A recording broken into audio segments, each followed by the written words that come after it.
Hello, my friends. Sorry if my head's a little cut off.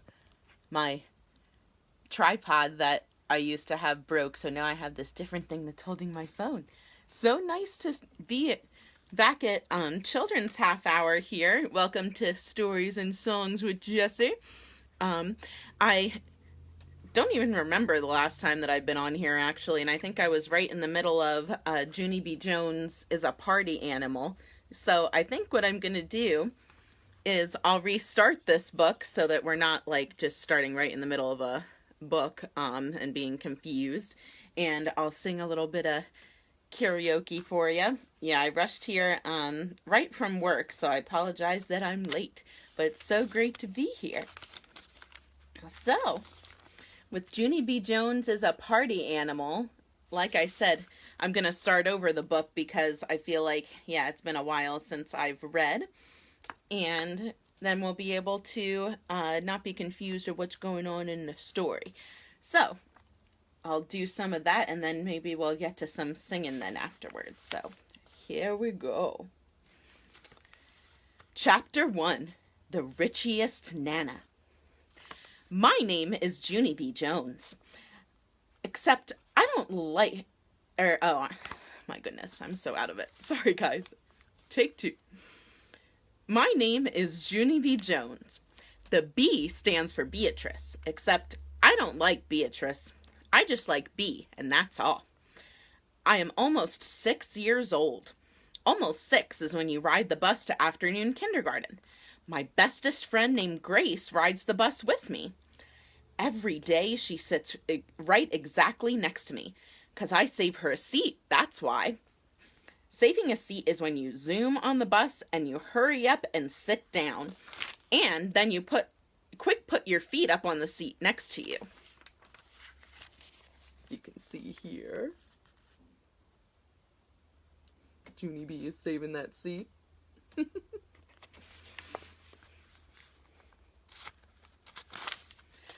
After that, you keep on screaming the word, saved, saved, saved, and no one even sits next to you, because who wants to sit next to the screamer? That's what I would like to know. Me and that Grace have another bestest friend at school. Her name is Lucille. Lucille doesn't ride the school bus with us. Her Richie Nana gives her a drive to school in a big gold car. It is called a Cadillac, I think. And guess what? Today, that big gold Cadillac was driving right next to the school bus. I banged on my window, very excited. Lucille! Hey, Lucille! It's me! It's Junie B. Jones! I am right next to you on the school bus! See me? See me, Lucille? I'm banging on my window, very excited. Lucille did not see me. Yeah, only here's the problem. Your Nana just speeded up her car and now you're zooming way ahead of the bus. And so how come I'm still shouting at you? That's what I would like to know. I sat down and smoothed my skirt. Lucille's Nana has a lead foot, apparently, I said to that Grace. Lucille's Nana is rich, she said back. Lucille's Nana is very, very rich, I said. She owns a big, giant house with 1 million rooms in it, and she lets Lucille's whole entire family live there, 'cause it is way too big for just one Nana. Wow, said that Grace. I know it is wow, Grace, I said. My Nana just owns a plain old regular house, and that's it. That Grace did a sad sigh. My Nana just owns a condo in Florida, she said. Then me and that Grace looked at each other very glum. Our Nanas are losers, I said. After that, we didn't talk the rest of the trip. Only guess what? When we got to school, we saw the Nana's big gold car. It was parked right in the parking lot. Me and that Grace run there speedy fast. Lucille, Lucille, it's me, Junie B. Jones. Plus also, it's that Grace. We are running to see your Richie Nana. We opened the door and sticked our heads inside. Hi, Nana, I said. Hello, Nana, said that Grace. The Nana looked surprised at us. Yeah, only you don't even have to be afraid of us, I said, 'cause we know your grand girl very good. Plus, we won't even harm you. Me and that Grace got in the back. I rubbed my hand on the seat. Ooh, I love this rich velvety interior, I told her. I put my cheek on it. These seats are ooh la la, Nana, I said. There they are in the car with Nana and Lucille.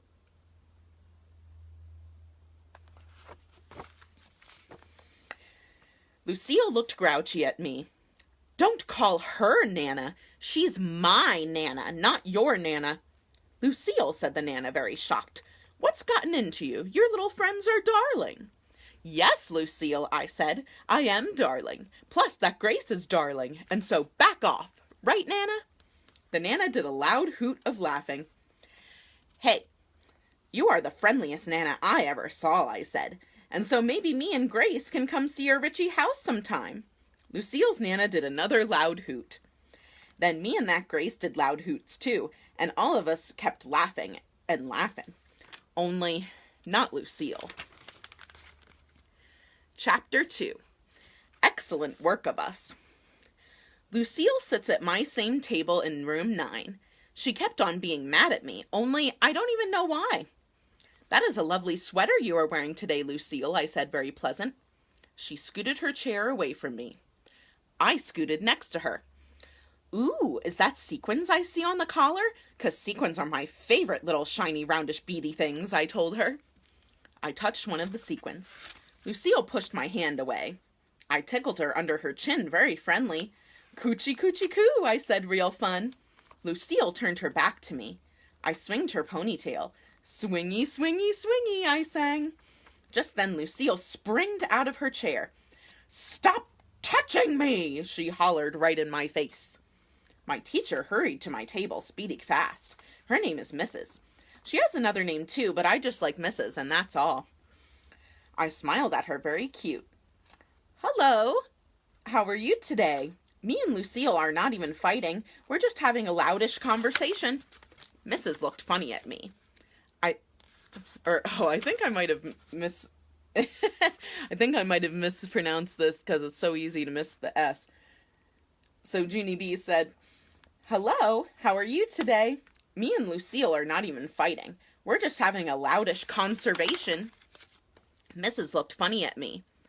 I think you mean conversation, Junie B, she said. Conservation is when people save something. I tapped on my chin, very thinking. Then, all of a sudden, I jumped up real excited. Yeah, only I do, Mrs. I do save something, I said. I saved that Grace a seat on the bus. I shouted across the room, Grace! Hey, Grace! Tell Mrs. how I save you a seat on the bus, 'cause she thinks I don't know my words, apparently. That Grace shouted back, She does, teacher. Junie B saves me a seat on the bus every single day. I smiled, very proud. See, Mrs.? I told you I saved something. Mrs. stared at me a real long time. Then she closed her eyes. And she said she needs a vacation. Pretty soon the bell rang for recess. Lucille didn't even wait for me and Grace. She runned right out the door without us. That's how come we had to chase that girl down and surround her. I made my voice very growly. I am at the end of my string with you, madam, I said. How come you keep being mad at us? 'Cause me and Grace didn't even do anything to you. Lucille stamped her foot. Yes, you did. You ruined everything. I was begging my Nana for a little white poodle, and she was almost going to say yes. And then you guys got in my back seat, and now everything is ruined. I did a huffy breath at her. Yeah, only that's not even our fault, Lucille, 'cause we didn't know you were begging. We just wanted to see your Richie Nana, and that's all. I don't care, said Lucille. You should have stayed away. You guys have your own Nanas. Just then, me and that Grace got very glum again. I know we have Nanas, Lucille, I said, but they are not Richie Nanas like yours. That Grace hanged her head. Our Nanas are just regular Nanas, she said. They are duds, I said real soft. After that, Lucille acted nicer to us. Sorry, she said. Sorry about your regular Nanas. I was just upset about not getting my poodle, that's all. Usually my Nana gives me whatever I want. Just then I smiled real big, 'cause a great idea popped into my head, that's why. It came right out of thin air. Lucille, hey Lucille, maybe me and Grace can come to your Nana's house and we can help you beg for a poodle. I danced all around, and here's another great idea. Maybe we can even spend the night, possibly, 'cause me and Grace never even saw a Richie house before, Plus, that way we can beg for your poodle the whole entire evening. All of a sudden, that Grace started dancing all around too. When can we come? When can we come? She asked. I clapped my hands, very thrilled. I'm available on Saturday, I believe, I said. Me too. I'm available on Saturday too, said that Grace. Lucille thought and thought. I don't know about Saturday, she said. My mommy and daddy and brother are going away for the weekend, so it's just going to be my Nana and me. I jumped up and down.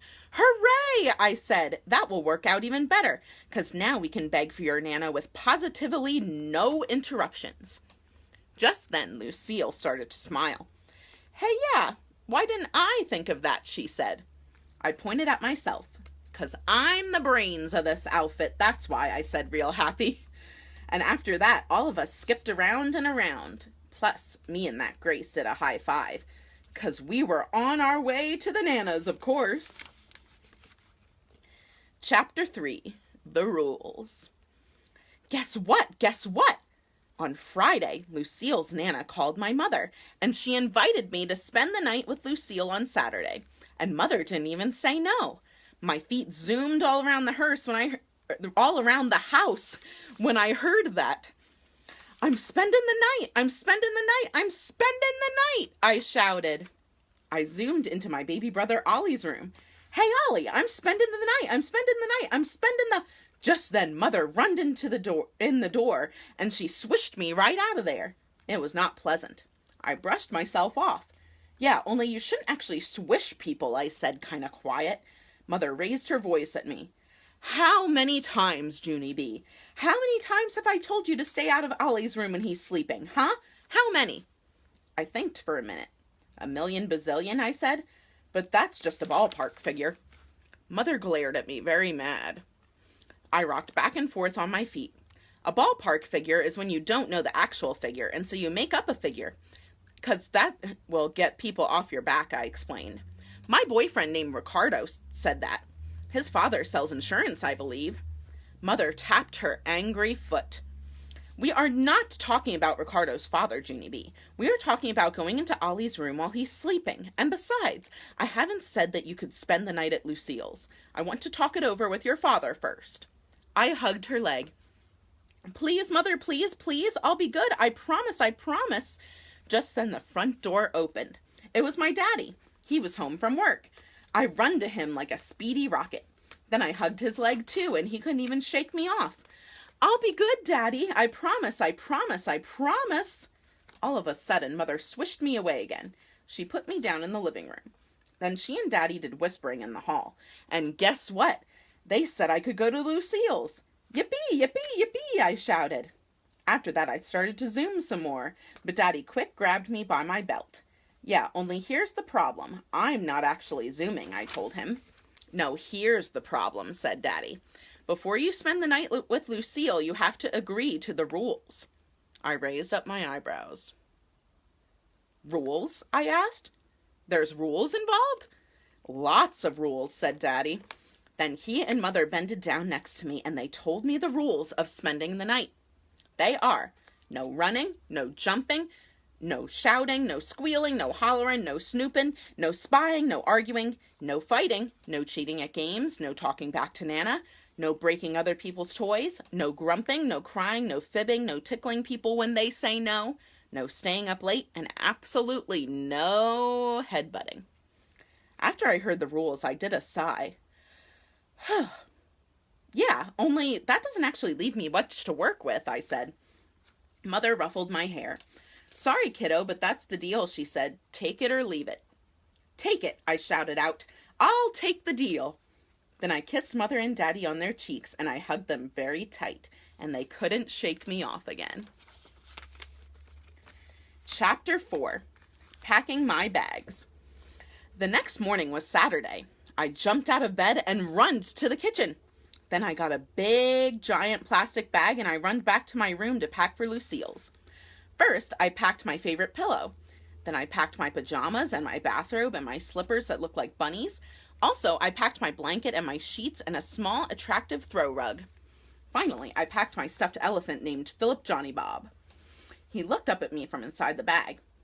Yeah, only here's the problem, he said. You're not actually supposed to put me in a plastic bag, because I could suffocate in this thing. My eyes got big and wide.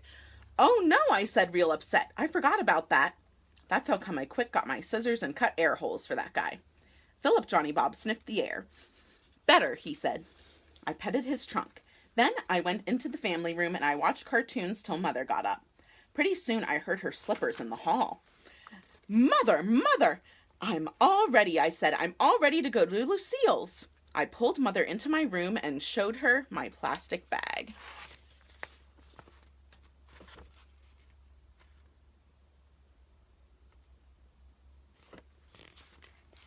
Mother shook her head. Way too much stuff, she said. Then she got a teeny suitcase from the shelf and she packed my pajamas and my slippers and my robe and my toothbrush.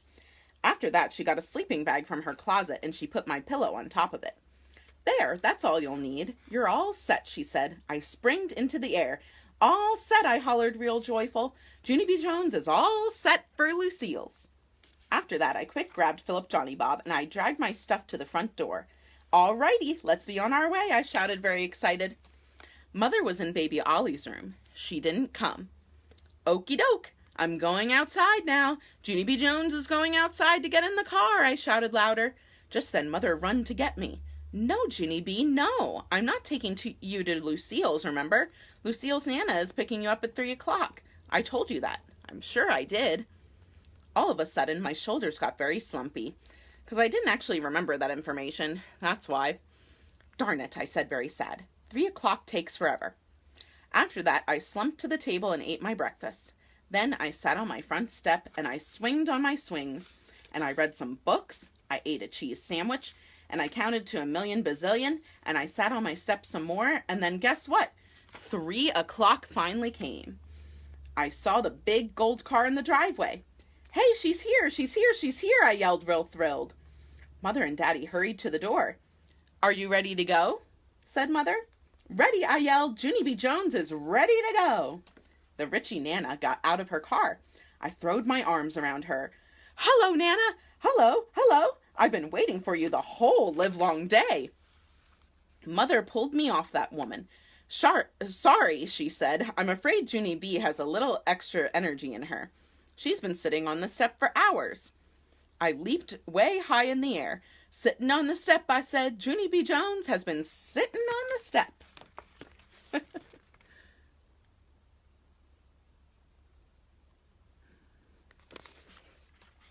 Daddy and Mother carried my things to the big gold Cadillac. And guess what? When they opened the door, Lucille and that Grace were already in the back seat. Lucille! Grace! I didn't even know you were already here, and so this is a delightful surprise. I reached inside to try to tickle them, but Mother pulled my hand away. Please, Junie B., don't start, she said. I saluted her. Aye, aye, Captain, I said real hilarious. After that, I got in the car and I bounced on the softy seat. Only too bad for me, because I accidentally bounced too high and I banged my head on the roof. The Nana did a gasp. I patted her. Yeah, only that didn't even faze me, I said. After that, I buckled up my seatbelt and I waved goodbye to Mother and Daddy, and the Nana drove us away. Okay, I think, we're on chapter 5, everybody. And if you're just joining us, you're watching Stories and Songs with Jessie. Yeah, I think I'll stop there. I just finished chapter 4 of Junie B. Jones is a Party Animal. We'll save that for the next children's half hour. I'm going to hope to be sure to be on really soon again next week so we can continue our story and not have to restart it again. But yeah, as things have been slowly reopening again and I've been getting more work hours, it's been a little more difficult to get on here, but thank you for bearing with me, folks. So, as usual, after the story, you're going to get some song from Jessie today. I thought I'd start with, I saw on an artist that I really like. Her name is Amy Grant. I saw on a page of hers, actually, it was on Facebook, that she's celebrating 35 years of a release of her one album that's called Unguarded. Now, this particular song isn't on that album, but it's one of my favorites of Amy Grant's. It's called Baby Baby. And so I hope that you like my karaoke version of this song.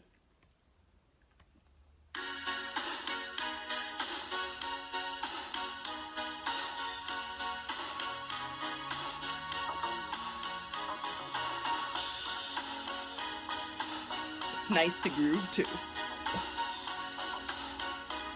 So if you don't know the song, then dance along. Baby, baby, I'm taken with the notion to love you with the sweetest of devotion. Baby, baby, my tender love will flow from the bluest sky to the deepest ocean. Stop for a minute, baby, I'm so glad you're mine. You're mine.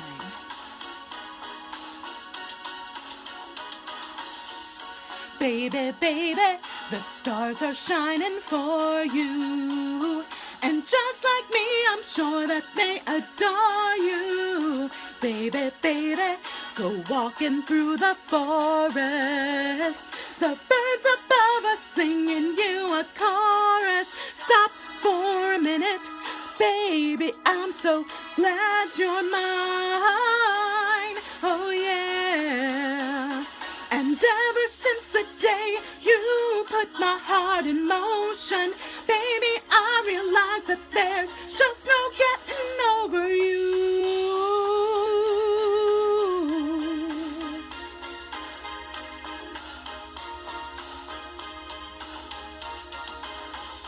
Baby, baby, in any kind of weather, I'm here for you, always and forever. Baby, baby, no muscle man could serve her. My love for you is true and it will never stop for a minute. Baby, I'm so glad you're mine. And ever since the day you put my heart in motion, baby, I realize that there's just no getting over you.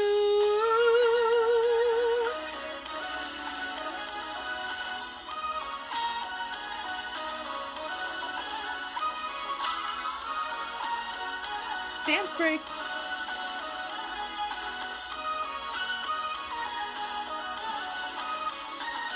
And ever since the day you put my heart in motion, baby, I realize that there's just no getting over you. Over you.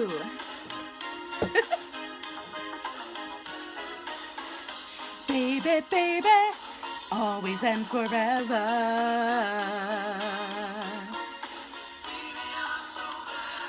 I'm here for you, baby. I'm so glad you're mine.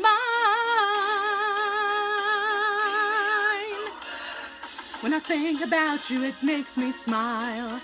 Oh, baby, be mine. Don't stop giving love. Don't stop. Oh, I'm so glad you're mine. Baby, I'm glad.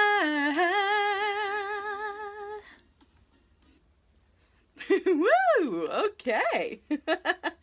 Awesome stuff. So, yeah, I think I started around like 2:15, 2:20-ish. Yeah, there's nobody signed up, or like technically it's free time right now in our group today until open mic, but then so far nobody has signed up for open mic this evening and I'm hosting. So if any of you feel so inclined to sign up for Berks County Quarantine open mic tonight, just check out our announcements tab and you'll find our sign up sheet there. Just comment underneath the sign up sheet for the time that you'd like. And you don't have to sign up for today. We still have a lot of openings for tomorrow, Saturday, and this coming Sunday. But yeah, I feel like singing one more for all of you before I get going for today. Yeah, why not? I haven't sang this, well, like I sang this pretty recently, but I don't think in this group. I think maybe in the other karaoke group that I do. Sorry, there's a YouTube ad going. This is a Styx song. It's one of my favorite ones of theirs. It's called The Best of Times. I love this. So I hope you do too. Tonight's the night we'll make history. Honey, you and I.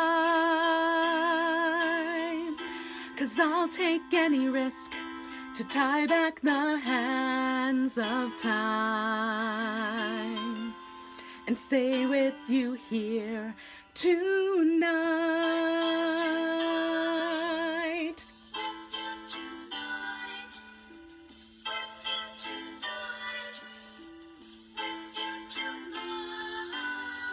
I know you feel these are the worst of times. I do believe it's true.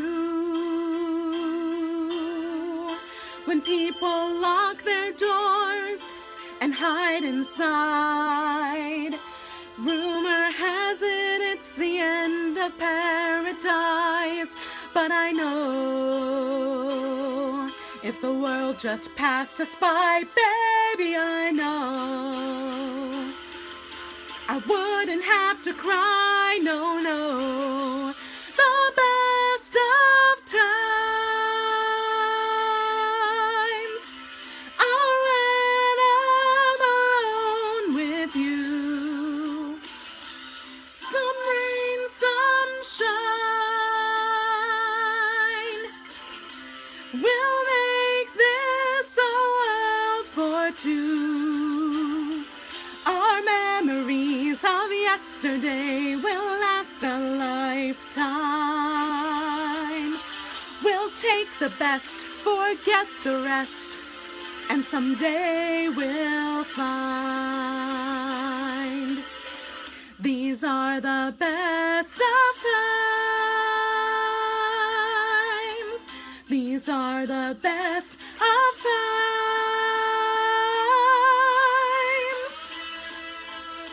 Guitar solo. Just bring out your air guitar, people.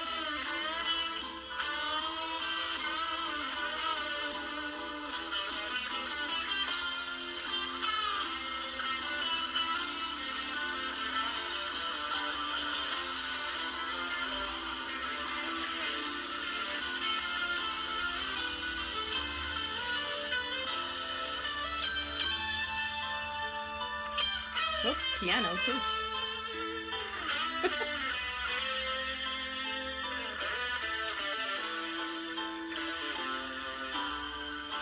The headlines read, these are the worst of times. I do believe it's true. I feel so helpless, like a boat against the tide. I wish this summer wind could bring back paradise, but I know if the world turned upside down, baby, I know you'll always be around. I know the best of times are when I'm alone with you. Some rain, some shine. We'll make this a world for two when I'm alone with you.